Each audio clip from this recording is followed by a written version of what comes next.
নিয়ে আইছি এখন বন্দর এখন আইছি কত দোকান লইয়া বইছুন রাস্তাঘাটে শীতর খাবার শীত তো আসলে বেশি ইলা করছেন মানুষ উতরি গেছে শীত পড়ে গেছে শীত তো ইলা নাই ঠান্ডা ইলা বলছে পনেরো তো সামান্য একটু ঠান্ডা লাগে পনেরোর টাইম আর বেশি ঠান্ডা নাই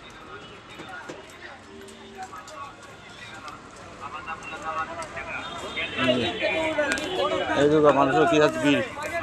সাফল হওয়া লাগে মানুষ ভিড় ভিড় ভরা খাবো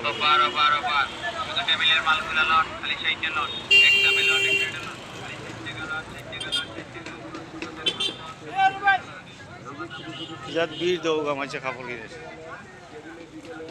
জানা নেই ঠান্ডা পড়ে গেছে আসলে ঠান্ডা উঠানো বেশি নাই